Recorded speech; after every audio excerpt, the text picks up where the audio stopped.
Everyone, आज हम बात करने वाले हैं एक ऐसी कहानी के बारे में जहां पर कौन विक्टिम है और कौन हंटर आपको पता ही नहीं चलेगा। और आप भी जल्दबाजी मत कीजिएगा जब तक आप एंड ना देख लें, क्योंकि यहाँ आप स्टार्टिंग टू एंड जज ही नहीं कर पाएंगे कौन सही है और कौन गलत। आगे बढ़ने से पहले अगर आप इस चैनल पर नए हैं तो अभी थ्रिलर एक्सप्लोरर को सब्सक्राइब कर लीजिए, क्योंकि ऐसी अलग अलग स्टोरीज हम हमारे चैनल पर लेकर आते रहते हैं।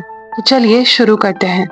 मूवी की स्टार्टिंग में हम एक प्ले स्कूल दिखाया जाता है जहाँ पर कई फैमिलीज अपने छोटे छोटे बच्चों को छोड़कर जाती हैं ताकि उनका ख्याल रखा जाए और वो अपने काम पर ध्यान दे सके।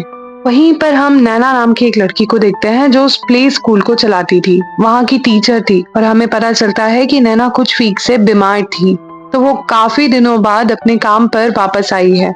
उन्हीं में से एक बच्चा निहारिका का आज बर्थडे भी था, तो नैना उसकी मॉम से कहती है कि अगर आप अपने ड्राइवर से केक भिजवा देंगे तो हम सब निहारिका का बर्थडे सेलिब्रेट कर पाएंगे। निहारिका की मॉम मान जाती है और सारे पेरेंट्स बच्चों को छोड़कर वहाँ से चले जाते हैं।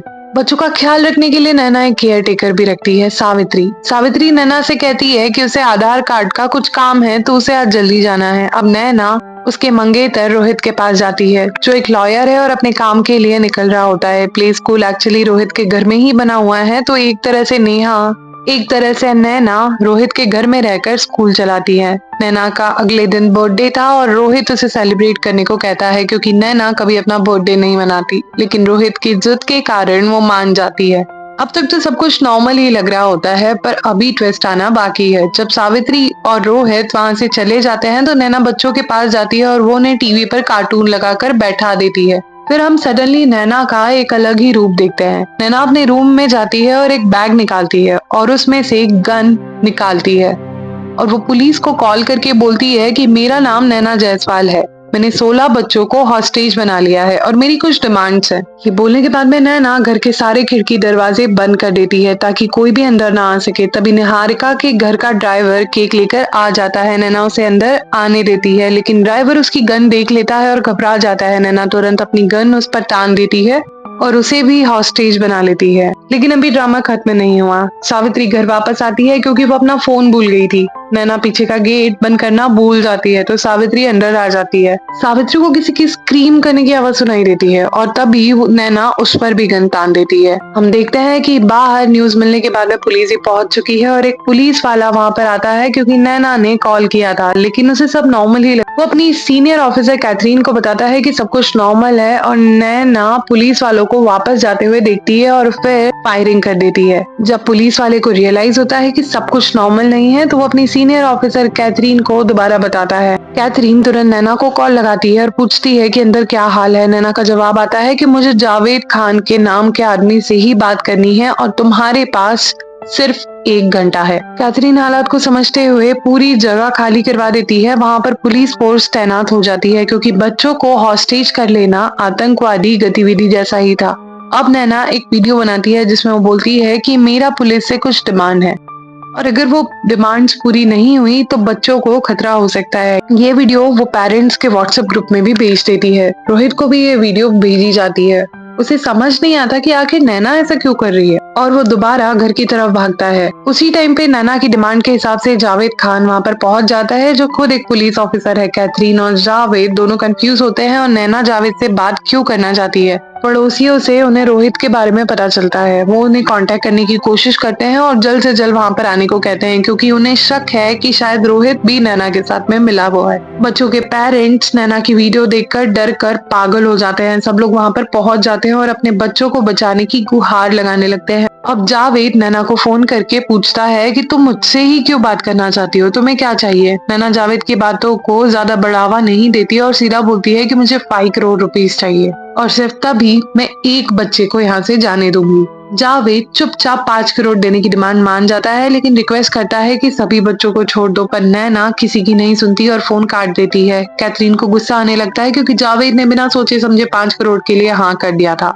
जावेद को उस वक्त बच्चों से ज्यादा किसी और की चिंता ना थी, इसलिए उसने ऐसा ही किया। जावेद और कैथरीन का काम करने का तरीका अलग था, इसलिए दोनों की आपस में बिल्कुल नहीं बनती थी। अब नैना एक और वीडियो सोशल मीडिया पर डालती है जिसमें वो बोलती है कि मैंने पुलिस से 5 करोड़ की डिमांड की है, और अगर 1 घंटे में मुझे पैसे नहीं मिले तो हर घंटे एक बच्चा मारा जाएगा। नैना की ये खबर अब हर न्यूज चैनल और सोशल मीडिया पर चल रही होती है। सबने उसके एक्शंस को पागलपन करार दे दिया था। नैना बीच बीच में शॉर्ट वीडियोस बनाकर डालती जा रही थी ताकि ज्यादा से ज्यादा लोगों को बच्चों के बारे में पता चले और डर का माहौल बना रहे। लेकिन नैना का प्लान क्या था, ये बात कोई भी समझ नहीं पा रहा था। अब वहाँ पर जावेद और कैथरीन के सीनियर ऑफिसर्स भी आ जाते हैं। वो सिचुएशन को जल्द से जल्द सॉर्ट आउट करने के ऑर्डर देते हैं। कैथरीन अपनी स्पेशल फोर्सेस को घर के अंदर एंट्री लेकर सिचुएशन को हैंडल करने को कहती है। पर आप जानते ही हैं कि देश की मीडिया टीआरपी के लिए कुछ भी करेगी। एक न्यूज चैनल चुपके से लाइव टेलीकास्ट करने लगता है और पुलिस ऑफिसर्स को घर के अंदर जाते हुए दिखाने लगता है।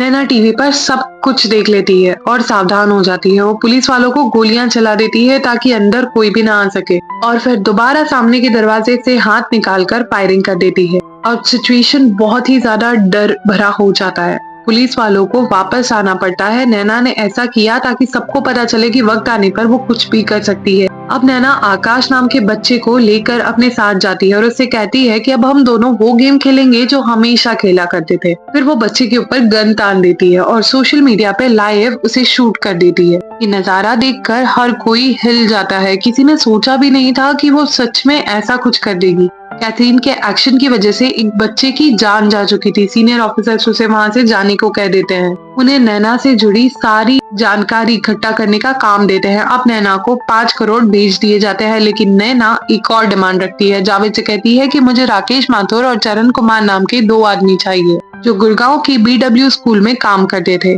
जावेद उससे पूछता है कि आखिर ये सब करने का तुम्हारा मकसद क्या है और कितनी डिमांड्स माननी होंगी। नैना कहती है कि अभी तो और भी कई बच्चे बचे हैं और मुझे इंडिया के प्राइम मिनिस्टर से भी बात करनी है। फिर वो एक और वीडियो सोशल मीडिया पे डाल देती है कहते हुए कि अगर पीएम ने मुझसे बात नहीं करी तो एक और बच्चा मारा जाएगा और इसकी जिम्मेदार खुद पीएम होंगी।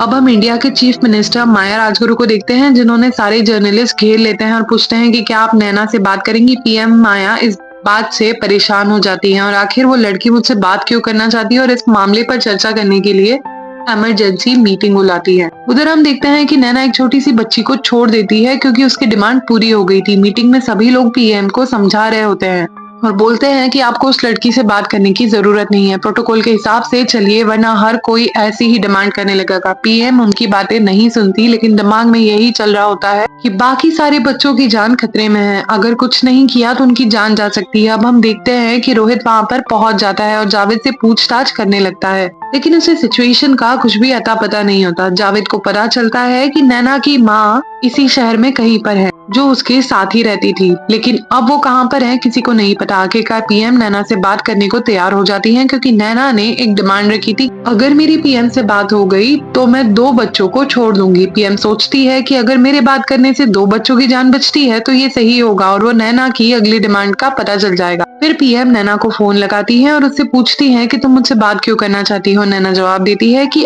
अब मैं 2 बच्चों को छोड़ दूंगी, अगर आप चाहती हैं कि मैं बाकी बच्चों को भी छोड़ दूं तो आपको मेरे सामने आकर मुझसे बात करनी होगी। आप जो भी करना चाहती हैं जल्दी कीजिए। जावेद नैना को कॉल करके उससे बहुत गुस्सा करता है क्योंकि उसकी डिमांड पूरी करना बहुत मुश्किल था। देश के पीएम को किसी के सामने बात करने को कहना छोटी बात नहीं है, लेकिन नैना अपने इरादे पर अड़ी रहती है। वो जावेद की एक नहीं सुनती और फोन काट देती है। हम देखते हैं कि कैथरीन उस जगह पर पहुंच जाती है जहां पर नैना और उसकी माँ रहते थे। घर पर कोई भी नहीं मिलता, लेकिन 2 अहम बातें पता चलती है। पहली कि नैना ने अपनी मॉम को मेडिटेशन सेंटर भेजा है और दूसरी कि वो कोई और राज भी छुपा रही है। नैना डिप्रेशन और एंजाइटी से जूझ रही होती है। कैथरीन ये सारी बातें जावेद को बता देती है। जावेद सीधा रोहित के पास पहुंचता है क्योंकि उसे पता है कि रोहित को इस बारे में जरूर पता होगा। रोहित बताता है कि नैना अपने दर्द को बर्दाश्त नहीं कर पाई थी, इसलिए डिप्रेशन में चली गई और तभी से दवाइयां खाने लगी। अब पीएम सीक्रेसी जावेद को ऑर्डर देती हैं कि पीएम नैना से नहीं मिलेंगी, तुम इस सिचुएशन को हैंडल करो। जावेद भी नैना को बोल देता है कि पीएम आपसे नहीं मिल सकती। तभी सावित्री, ड्राइवर और एक बच्चों की फोटो लेकर वो ऑडियंस पोल करती है। पीएम ने मिलने से मना कर दिया है, बताओ इन तीनों में से कौन मरेगा और कौन जीतेगा। जब पीएम ये वीडियो देखती है तो अपने सेक्रेटरी पर बहुत गुस्सा करती है और बोलती है कि तुमने मुझसे पूछे बिना ऐसा क्यों किया। वो सबको डांट लगाती है और फैसला लेती है कि वो नैना से मिलने जाएंगी क्योंकि 12 बच्चों की जान बहुत ज्यादा इम्पोर्टेंट है। तब नैना सावित्री और ड्राइवर के साथ में वहां पर बैठी होती है। सावित्री बाथरूम जाने के बहाना करती है और जब नैना उसे खोलती है तो सावित्री उस पर हमला कर देती है। ड्राइवर भी मदद करता है, दोनों नैना को पकड़ने की कोशिश करते हैं लेकिन हाथापाई में सावित्री बेहोश हो जाती है। ड्राइवर नैना से लड़ने लगता है और छीना झपटी में गोली चल जाती है जो ड्राइवर के पैर पर लगती है। बच्चे कुछ नहीं सुन पाते क्योंकि नैना ने उन्हें हेडफोन पहनाकर सुला दिया था। नैना दोनों को फिर से बांध देती है और वीडियो बनाकर धमकी देती है कि अगर पीएम यहाँ नहीं आई तो मैं इन तीनों को मार दूंगी। इसी बीच में पुलिस नैना की माँ को ढूंढ निकालती है। जावेद उससे पूछता है कि आपकी बेटी ये सब क्यों कर रही है, सच बताइए वरना मैं आपको नैना की लाश पर रोने का मौका भी नहीं दूंगा। नैना की माँ कहती है कि मैं नहीं रोऊंगी नैना की लाश पर, मेरे आंसू तो सालों पहले सूख चुके हैं और ये दिन लाने के लिए सिर्फ आप जिम्मेदार हैं। अब हमें फ्लैशबैक का सीन दिखाया जाता है जहाँ पर नैना स्कूल से घर जा रही होती है और बस में अकेली रह जाती है। बस कंडक्टर उसे पूरी तरह से घूरता है और ड्राइवर के साथ मिलकर उसके साथ गलत काम कर देते हैं।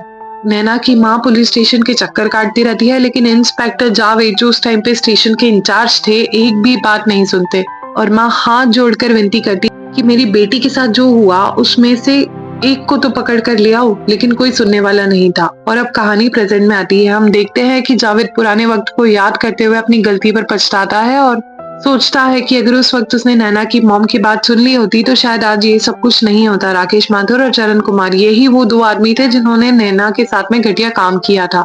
नैना ये सब कुछ इसलिए कर रही थी क्योंकि वो अपने साथ हुए अन्याय का इंसाफ चाहती थी। अब जावेद को बहुत ज्यादा पछतावा होता है। उस वक्त तो उसे वो मेडल और उस पर बड़ी पोजीशन पाने के चक्कर में उसने केस को सॉल्व कर दिया, लेकिन बड़ा बनने के चक्कर में वो ये भूल गया कि वो एक पुलिस ऑफिसर है जिसका काम सबको सेफ रखना है और मुजरिम को सजा दिलाना है। इसलिए आज जो कुछ भी हो रहा होता है उसका वो खुद को जिम्मेदार मानता है। अब आता है कहानी में ड्रामेटिकल ट्विस्ट क्योंकि देश की पीएम माया राजगुरु नैना से मिलने के लिए रेडी हो जाती हैं। किसी ने सोचा भी नहीं था कि ऐसा होगा। मिलने से पहले जावेद पीएम को पूरा किस्सा समझा देता है जो जानना उनके लिए बहुत जरूरी था। अब पीएम नैना को फोन करती है और कहती है तुम्हारे ऊपर किसी को भरोसा नहीं है, तुमने एक बच्ची की जान ली, मैं अंदर कैसे आ सकती हूँ। तभी नैना का घर का दरवाजा खुलता है और हम देखते हैं कि आकाश वो बच्चा जिससे सबने लाइव मरा हुआ देखा था वो सावित्री के साथ में हंसता खेलता बाहर निकलता है और सच्चाई सबके सामने आ जाती है। नैना ने उस बच्चे को मारा नहीं था बल्कि वो दोनों तो बस एक्टिंग कर रहे थे, एक गेम का ही पार्ट था और बेचारे बच्चे को पता ही नहीं था कि उसकी एक्टिंग इतनी अच्छी है कि पूरा देश उसके लिए रोने लगा है। अब पीएम को नैना पर भरोसा हो जाता है और वो उससे मिलने के लिए अंदर चली जाती है, लेकिन साथ में जावेद भी होता है। नैना ने पीएम के लिए पूरा सेटअप तैयार किया होता है। वो चाहती थी कि ये बात सोशल मीडिया पे आए ताकि पूरा देश जान सके कि वो आखिर चाहती क्या है। नैना पीएम को एक लिस्ट दिखाती है, उसमें रेप रिहैबिलिटेशन सेंटर एनजीओ के नाम होते हैं और वो कहती है कि जो 5 करोड़ मैंने आपसे लिए हैं वो इन एनजीओ में जाएंगे और ये काम आप करेंगी। पीएम इंटर दबाकर ये काम कर देती है। फिर पूछती है कि तुम आखिर चाहती क्या हो। नैना का जवाब होता है कि मैं चाहती हूँ कि रेप करने वालों को कैपिटल पनिशमेंट मिले। मुझे पता है कि ये आसान नहीं है लेकिन आप इस बिल को पास कर सकती हैं। वो पॉस्को एक्ट के लूप होल्स के बारे में बात करती है और बोलती है कि कदम सही दिशा में था लेकिन फिर किसी ने एज लिमिट लगा दी। 8 महीने की बच्ची से 80 साल तक की बुढ़िया तक के रेप होते हैं। अगर फिगर देखे तो हर 16 मिनट्स में एक महिला रेप का शिकार होती है और इन रेपिस्ट का खून दिमाग में नहीं हाथ पैर में दौड़ता है। इन सबके दिमाग में डर बैठाना बहुत ज्यादा जरूरी है। अंत में वो पीएम से कहती है कि मुझे और मेरी जैसी लाखों महिलाओं को कुछ तो मिले जिसे हम भरोसा कर सके। पीएम इमोशनली बोलती है कि मैं जानती हूँ कि तुम्हारे साथ बहुत बड़ा अन्याय हुआ है पर ये बच्चे इनका क्या कसूर है। नैना गुस्से में बोलती है कि लोग जानबूझकर बहरे बने घूमते हैं, जब तक उनके काम के लिए उनके पास जाकर ना चिल्लाओ ये गार्डन तक पर नहीं घूमते। आप नहीं जानती, जब पापा ने मेरी हालत देखी तो उस वक्त उनको दिल का दौरा पड़ा और वो चले गए। आज भी जब मैं रोहित को गले लगाती हूँ तो मुझे उस वक्त खुद को समझाने में बहुत टाइम लगता है कि मैं उसके लायक हूँ। अब पीएम सीरियस हो जाती हैं और कहती हैं कि मैं तुम्हें समझ रही हूँ नैना, पर इन मासूम बच्चों की क्या गलती थी। नैना तेज आवाज में बोलती है कि अगर मैं इन बच्चों का सहारा नहीं लेती तो आज आप यहाँ नहीं होती, ना ही जावेद यहाँ होता और ना ही वो राक्षस यहाँ होता जिसने मेरे साथ ये सब कुछ किया है। और सभी लोग सडनली शांत हो जाते हैं। सबको पता चल जाता है कि वो जो ड्राइवर पीछे बैठा है वही नैना का गुनहगार है।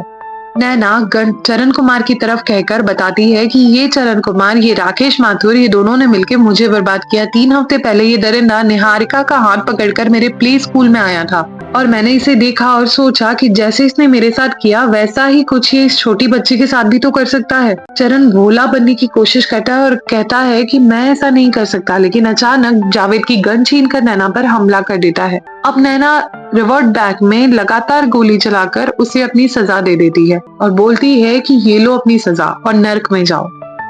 अब वहां पर स्पेशल फोर्सेस आ जाती है और नैना को अरेस्ट कर लेती है। लोग देख रहे होते हैं और सब जानते हैं कि जो उसने किया है वो सही किया, पर तरीका गलत था। अब 6 महीने बाद का हमें सीन दिखाया जाता है जहाँ पर नैना जेल में न्यूज़पेपर पढ़ती है और राकेश माथुर को उम्र कैद की सजा। उसकी आंखों में आंसू आ जाते हैं और फाइनली वो सोचती है कि उसकी मेहनत रंग लाई। सोचने वाली बात तो ये है कि नैना का स्ट्रगल तो यहाँ पर खत्म हो गया, पर हमारी सोसाइटी का स्ट्रगल अभी बाकी है।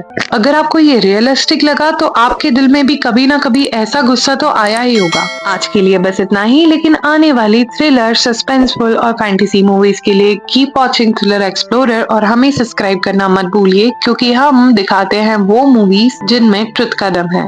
Thanks for watching.